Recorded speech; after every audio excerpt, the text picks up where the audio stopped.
Please subscribe my channel. Sarah sat at the far end of the table. The words hit me hard, but I did not argue. I nodded once to my mother and walked past the long dining table, past the candles, the crystal glasses, and the seats that were clearly not meant for me. The chair near the kitchen door scraped softly as I pulled it out. That was where they always put me, close enough to be there, but far enough to be ignored. It was my brother Jason's birthday dinner. The favorite child. The big success. The reason everyone dressed up like it mattered. I wore a simple blue dress I had bought from a thrift store. My hands were rough from working long hours in a factory and cleaning offices at night. No one asked how my jobs were going. No one ever did. Across the table, people laughed easily. Jason smiled, glanced at his expensive watch, and accepted praise like he deserved every bit of it. "You're lucky we even invited you," my sister-in-law whispered as I walked by. "Don't ruin the evening." I had not said a single word.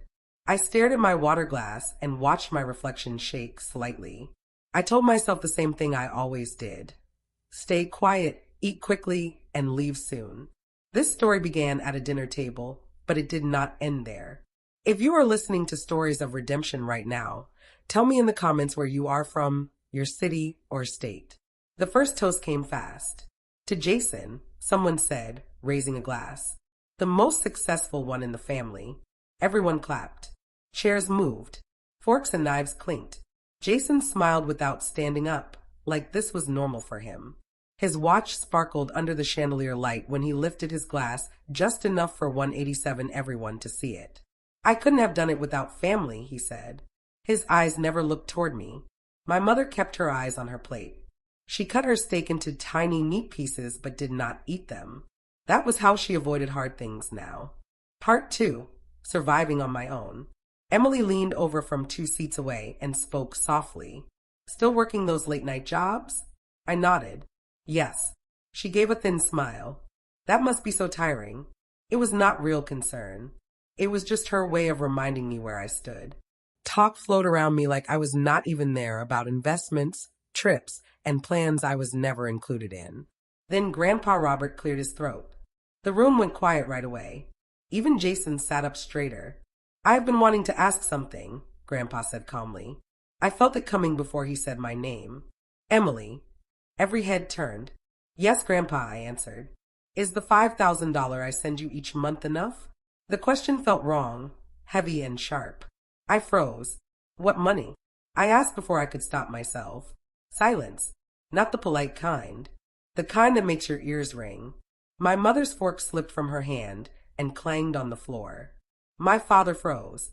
Grandpa's eyes narrowed, not mad yet, just serious.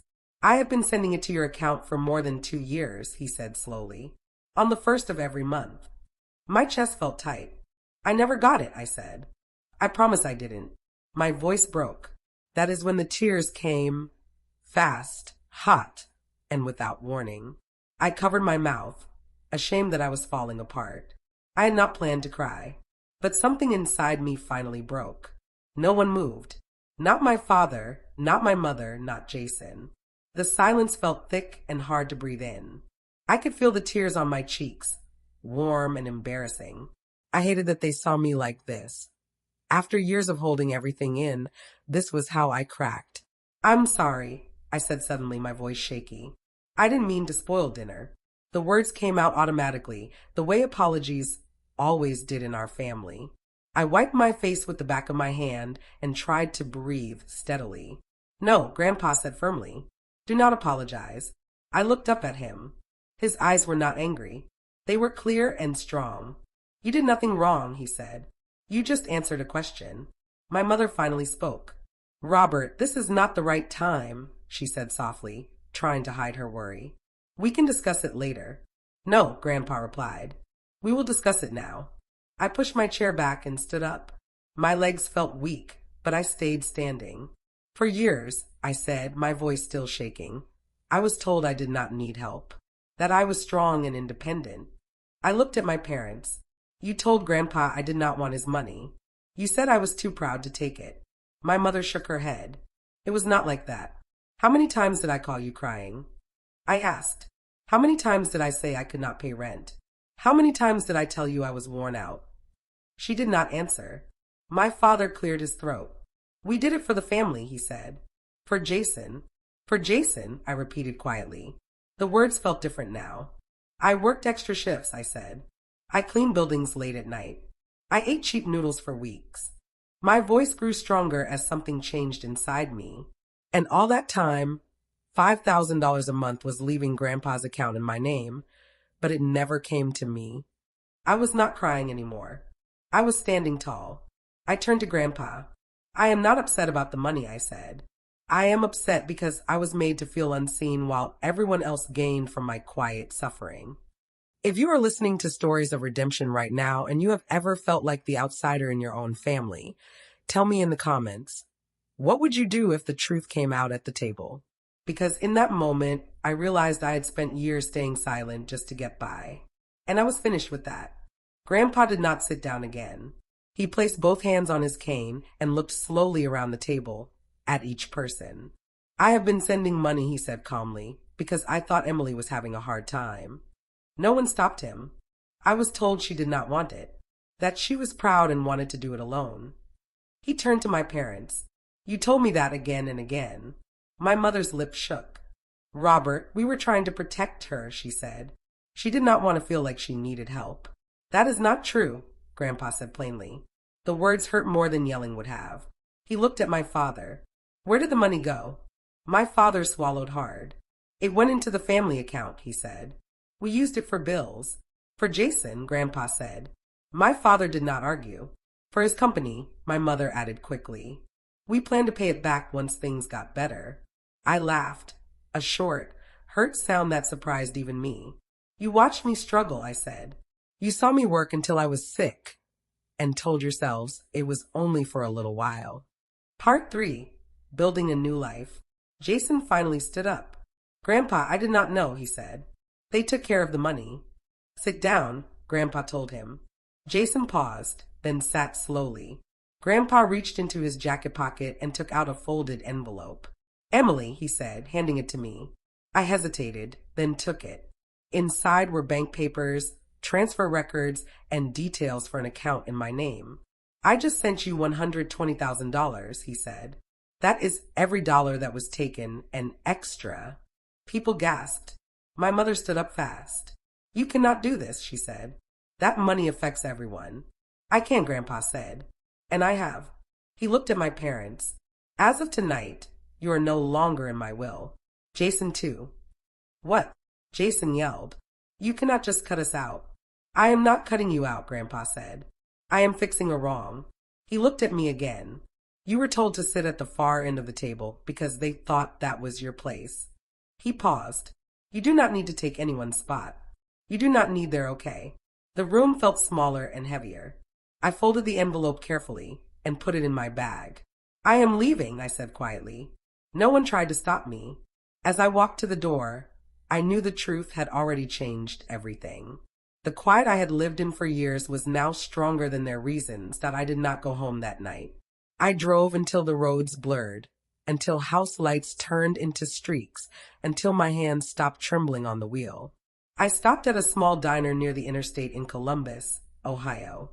Bright lights, old booths, the kind of place my family would never visit. I sat there staring at a cup of coffee, the envelope heavy in my bag. It was not just money. It was proof. My phone kept buzzing. I ignored the first call. Then another, then a text. Mom, Emily, please come back. We need to talk. Need, not want, not sorry. 10 minutes later, another message. Dad, you embarrassed us all tonight. There it was, not we hurt you, not we let you down, just embarrassed. I finally picked up when Grandpa called. Are you safe? He asked. Yes, I said. My voice cracked a little. There was a quiet pause. I should have checked sooner, he said softly. I trusted them because it was easier than thinking they lied to me. I swallowed. You did not take from me, I said. They did. He sighed. It will not happen again. The next morning, everything blew up. Jason's wife posted a vague message online about people feeling entitled. My cousin texted to ask if I had gone crazy. An aunt I had not talked to in years suddenly wanted to hear my side. But the biggest noise was the quiet, My parents stopped calling, not because they gave up, but because they were afraid.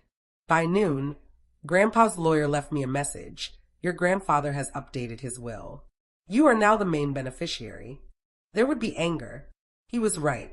That evening, Jason came to my apartment in Seattle, Washington. He looked less sure without his birthday smile and fancy watch. You did not have to do this, he said. I did not let him inside.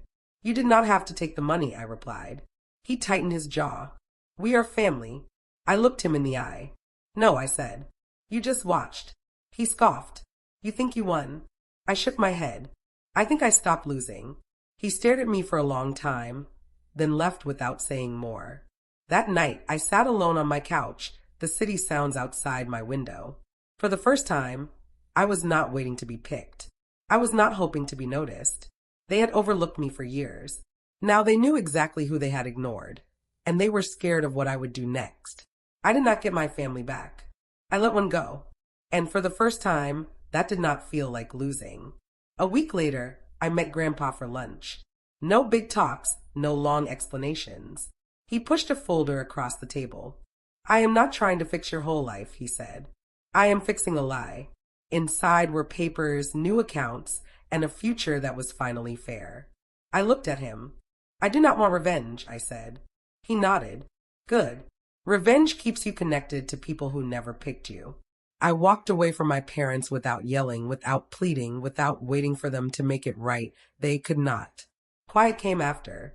Then peace. I moved to a new apartment in Portland, Oregon, changed my daily habits, and built a life that did not need their approval. Sometimes getting better is not loud. Sometimes it is just deciding not to sit at that table anymore. If this story feels like yours, if you have ever been made small, overlooked, or taken advantage of in your own family, you are not alone. You are listening to Stories of Redemption, where we share the stories people were told to keep quiet. If this touched you, please like, share, and subscribe. Because the moment you stop staying silent, your real life finally starts.